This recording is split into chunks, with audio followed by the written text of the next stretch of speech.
Donald Trump is continuing to discuss the issue of corruption. He did it on Fox and Friends today. Let's listen. But, for my whole life, I've been a business person. I would give to everybody, Steve, everybody. And frankly, people treated me very nicely. They always returned my calls, et cetera, et cetera. And that's not really a good thing for the system. I mean, the system is based on that. When I look at Bush raising $114 million, everybody that gave him money, every single one of those people that gave him money is getting something. Okay, I guarantee you that. I know half of the people. Probably I know all of the people.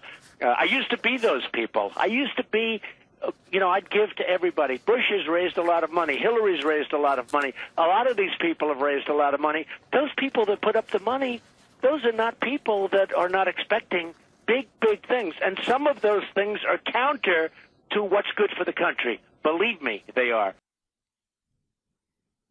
This is like the third or fourth time we've covered a story where he talks about this, and that's not even all of the times that he's discussed it. He's discussed it other times, and I've, let it go and not covered it on the show because we had already covered it a bunch of times. So I'm going to say something controversial and unacceptable right now. I actually think it's a positive thing that Donald Trump is running in the Republican primary. Now, make no mistake about it. Don't put words in my mouth or thoughts in my head. I'm not saying he should win. I'm not saying I want him to be president. That would be fucking insane. I'm the guy who recently did a segment, actually I said it probably 3 or 4 times as well, that I think he might actually be special needs.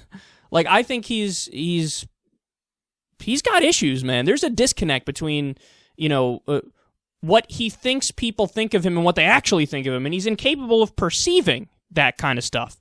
So he's dense. Like, there's some issues going on upstairs. But on this point of corruption, he's 100% right. And, like I said, it's not like he just brought it up once or twice in passing. He said this time and time and time and time and time and time again. And if Donald Trump, with all his pompousness and arrogance, can make this issue an issue that's understood more not only by the American people, but by the right wing, I think that's tremendous. I think that's a positive thing. Now, the polls already show, depending on what poll you look at, is somewhere between 70% and 90% of the American people are like, yeah, we should limit corruption, we should get money out of politics, we should do campaign finance reform and stuff like that. But the thing that always depressed me is that if you were to ask any individual who answered on the correct side of that poll how the corruption works, they can't tell you.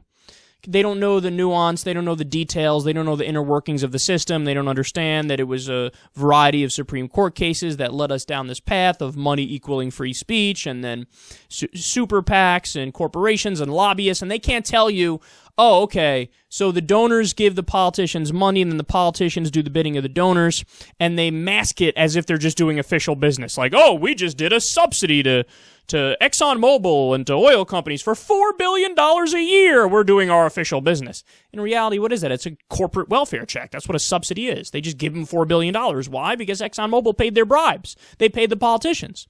So simply based on the fact that Donald Trump is up there and he's talking about this, and he's repeatedly talking about this, I think it's actually having a positive influence in the Republican primary. Now understand, another reason why it's a positive thing he's in the race is that the Republican bar is so low to begin with that if any of them say anything reasonable, it's better than not having that person in the race.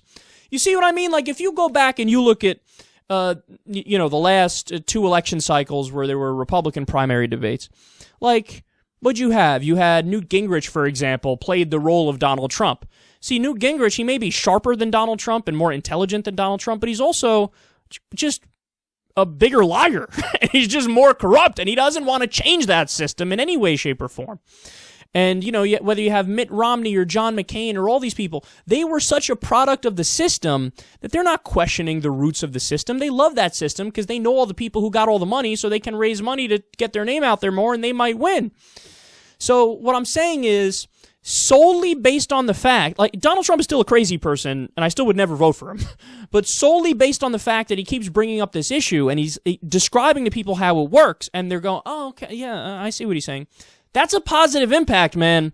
That's a positive impact, because now we have a situation where, because of Donald Trump and how pompous he is, in the last debate, at a Republican primary debate on Fox News, of all places, there was agreement that we live in an oligarchy.